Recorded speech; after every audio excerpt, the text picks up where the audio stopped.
نبی صلی اللہ علیہ وسلم کے پاس آئیں، فتح مکہ کے بعد کا واقعہ یہ. عرض کیا یا رسول اللہ کیا میں اپنے شوہر پہ حرام ہو گئی؟ آپ نے فرمایا حرام ہو گئی.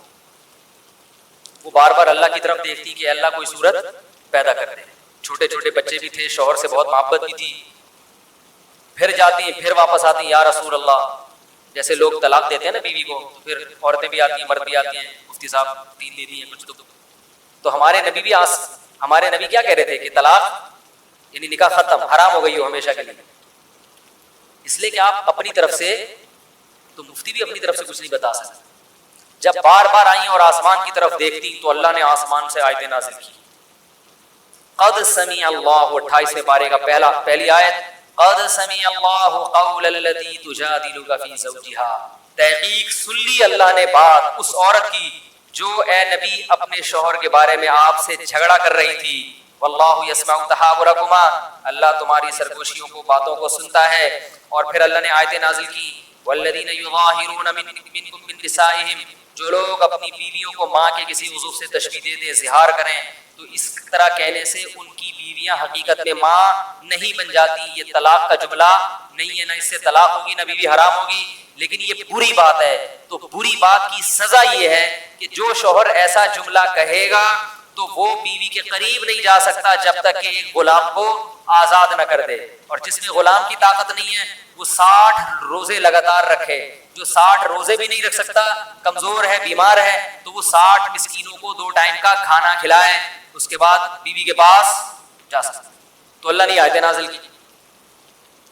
کیا خیال ہے؟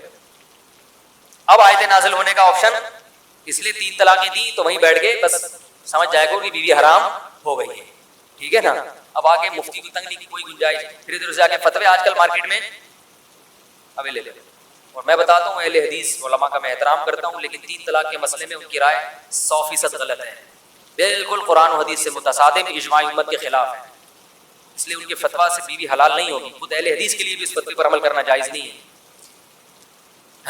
تو رسول اللہ صلی اللہ علیہ وسلم نے ان کو بتایا کہ اللہ نے تمہاری بات سن لی. تو یہ بڑی فضیلت تھی. یہ حضرت عمر کے دور حکومت میں یہ بوڑھی ہو چکی تھی، خولہ بنت ثعلبہ جو ہے نا، ظاہر ہے وقت گزر گیا تھا، بوڑھی ہو چکی تھی. ایک دن حضرت عمر جا رہے ہیں تو ان کو پتا چلا کہ امیر المومنین گزر رہے ہیں. تو یہ بوڑھی ہو گئی تھی. انہوں نے حضرت عمر کو روکا اور ٹھیک ٹھاک سنانا شروع کر دی. تم بادشاہ بنے ہو، تم مسلمانوں کے امیر ہو، تمہیں قوم کا خیال نہیں ہے، تم ایسے کر رہے ہو، تم ایسے، جیسے عادت ہوتی ہے بڑے بزرگوں کی. حضرت عمر سر نیچے کر کے سنتے جا رہے، کچھ نہیں کہہ رہے. ایک بات خوب اچھی طرح سمجھ لیا کریں کہ جب کوئی بڑا نصیحت کرے نا، چپ کر کے اس کو سن لیا کرو. چاہے وہ غلطی کر رہا ہو، آپ کے اندر وہ غلطی نہ بھی ہو تو سن لیا کرو. آج کل نوجوانوں میں یہ بدتمیزی بہت ہے کہ باپ سمجھا رہا ہے، ماں سمجھا رہی ہے، فوراً جواب دینا شروع کر دیں کہ نہیں آپ غلط کہہ رہے ہیں، میں تو ایسا، میں تو ہوئی نہیں ایسا. اگلا کہہ رہا ہے، باپ کہہ رہا ہے بیٹے کو کہ بیٹا تھوڑی محنت سے پڑھا کرو، تھوڑا سا کاروبار بھی سنبھالو، تمہیں اماں انڈے لینے کے لیے بھیجتی ہے، تم دہی لے کے آ جاتے ہو، جتنے انڈوں کا بولا ہوتا ہے اتنے لے آیا کرو، وقت پہ لایا کرو. ٹھیک ہے نا؟ چپ کر کے آپ سارے کام وقت پہ کر رہے ہیں، لیکن اس وقت تھوڑی دیر چپ کر کے بولو بھائی سن. اس وقت فوراً جواب نہ دیا کریں، نہیں میں تو لے کر آیا ہوں نا، میں تو اس وقت بھی گیا تھا، تو بتائیں کب میں نے دیر کب کی ہے. یہ بڑی بدتمیزی ہے. گھروں میں یہ سسٹم ہی ختم ہو گیا سننے کا. او بھائی تھوڑی دیر سن لے، 5 منٹ. ٹھیک ہے نا؟ بول اچھا ٹھیک ہے، انشاءاللہ کوشش جاری رہے.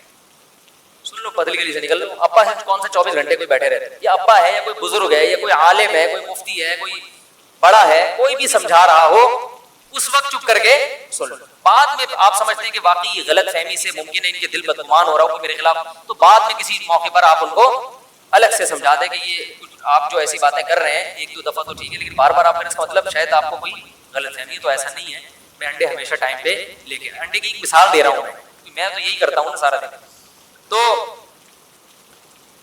تو یہ جو ہے نا ایک دم بدتمیزی کرنا یہ اچھا کام نہیں ہے. کچھ آداب ہوتے ہیں، کچھ تمیز ہوتی ہے، وہ شارٹ ہوتی جا رہی ہے مارکیٹ سے. باپ اگر غصے میں بھی ڈانٹ رہے تو چپ کر کے سن لو. اسی سے انسان کے خاندانی ہونے کا پتہ چل جاتا ہے. کچھ دن پہلے ایک جگہ جانا ہوا، ابا نے اپنے بیٹے کو نا میرے سامنے ڈانٹ رہے ہیں، ایک کاروبار کے سالے نے بیڑا غرق کر کے رکھ دیا، اس کو دیا یہ کر دیا، سست. بیٹا بیٹھ کے سن. مجھے اندازہ ہوا کہ خاندانی لوگ ہیں. گھرانہ کیسا ہے؟ باپ بولتا ہے تو بیٹا چپ کر کے سنتا ہے، یہ خاندانی ہونے کی علامت. ورنہ بیٹا یہ بھی کہہ سکتا ابا مفتی صاحب کو بتانے کی کیا تھا. وہ ہو سکتا ہے بعد میں جا کے اس نے پرچہ لکھ کے دیا کہ ابا ویسے ہی مجھے سمجھا دیتے ہیں مفتی صاحب کے سامنے.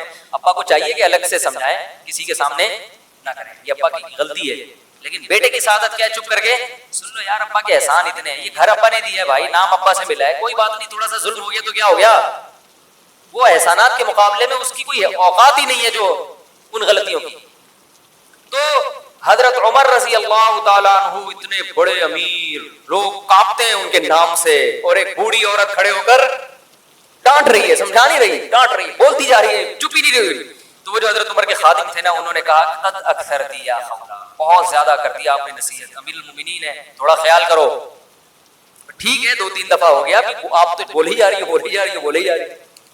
حضرت عمر نے ان کو خاموش کرا دیا اپنے خادم. فرمایا کہ اگر یہ عشاء کے بعد کا یہ واقعہ ہے، فرمایا اگر یہ عشاء کے بعد سے فجر تک بھی مجھے کہتی رہے گی تو عمر اس کی بات سنتا رہے گا، کیونکہ یہ وہ عورت ہے جس کی بات کو اللہ نے آسمانوں پہ سنا ہے. تو عمر کون ہوتا ہے اس کی بات کو سننے سے انکار کر رہی؟ یہ وہ عورت ہے جس کی بات اللہ نے 7ویں آسمان پہ سنی ہے. یہ آئی تھی نا نبی کے پاس گنجائش پیدا کریں تو قد سمع اللہ، اللہ نے آیتیں نازل کی، اللہ نے سن لی اس عورت کی بات جو اپنے شوہر کے بارے میں آپ سے جھگڑ رہی تھی. تو جس کی بات اللہ 7ویں آسمان پہ عرش پہ بیٹھ کے سن رہا ہو، عمر کیسے کہہ سکتا ہے کہ بس کر میں نہیں سننا چاہتا. تو یہ بھی وہی ہے اللہ کا خوف. یہ کہاں سے آیا؟ قرآن سے آیا. کوئی اقوام متحدہ نہیں تھی اس وقت، یہ کوئی بین الاقوامی عدالت نہیں تھی جس کے پاس دنیا کیس لے کے جاتی کہ ہماری بات نہیں سن رہے. جب تک اللہ کا خوف نہ ہو، آخرت نہ ہو، انسان کا بچہ بن ہی نہیں سکتا. اور دنیا میں ظلم ہوتا رہے گا، اور اپنے اوپر بھی انسان ظلم کرتا رہے گا، اپنے اوپر بھی. دیکھو میں سگریٹ نہیں پیتا الحمدللہ، میں چرس نہیں پیتا، میں ہیروئن نہیں پیتا. یہ کیوں؟ اسلام کی وجہ سے نا. اگر آپ نہیں پی رہے تو کس کی وجہ سے؟ خدا کی قسم ایک دن کے لیے اسلام کو ہٹا دو تو دیکھو یہاں آدھے سے زیادہ لوگ شراب پینا شروع کر دیں گے.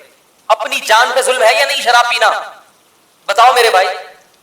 دنیا سے محبت اپنی جان پہ ظلم ہے. جو فلمی اداکار دنیا سے عشق کی حد تک محبت کہ میں پھیل جاؤں دنیا میں، حالانکہ پتہ ہے دنیا وفا کرنے والی نہیں ہے، تو وہ ایک بے وفا چیز سے اتنی محبت کر کے اپنے آپ پہ ظلم کر رہا ہے کہ نہیں کر رہا. تو اگر آپ کی زندگی میں دین نہیں ہے تو آپ دنیا کے لیے بھی ظالم اور اپنے لیے بھی بہت بڑے ظالم بن جاؤ گے. آپ اپنی زندگی بھی اپنے ہاتھوں تباہ کر دو گے. میں نے دیکھا ہے شرابی لوگوں کو جگر خراب ہو گیا، مر گئے جوانی میں، نشے کی خاطر چند لذتوں کی خاطر جوانی میں موت کا شکار ہو گئے، ساری زندگی برباد کر دی انہوں نے. تو جن لوگوں کو روکا ہے شراب سے، وہ کون سی چیز روک رہی ہے؟ وہ اسلام روک رہا ہے، وہ مذہب روک رہا ہے ان کو.